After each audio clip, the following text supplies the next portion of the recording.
What's going on, guys? I've got here a 2005 Honda Odyssey, and I'm using this car to show you how to change your stoplight switch.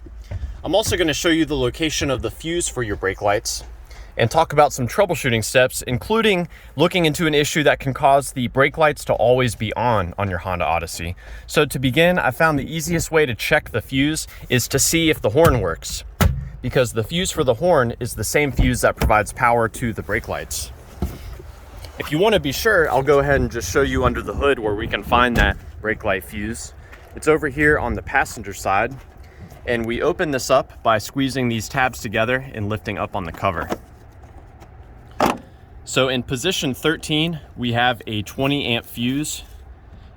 And as I've mentioned, power from this fuse is sent to not only the brake light switch, but also the horn. And there is a fuse puller here that may be handy for you.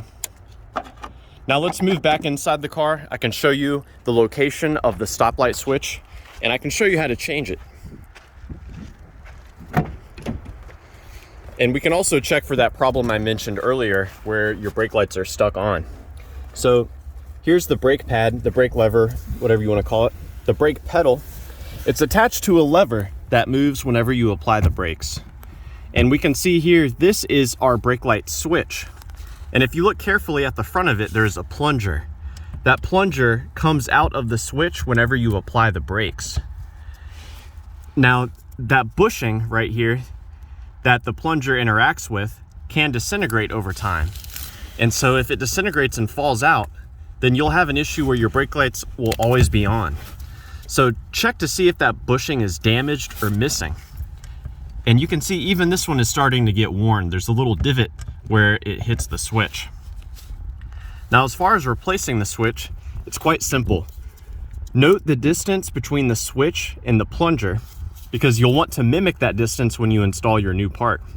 Next, you grab the brake light switch, rotate it about 45 degrees to the left, and allow it to slide out of the bracket. At this point, you can disconnect it from the harness by pushing on this tab here and separating it out.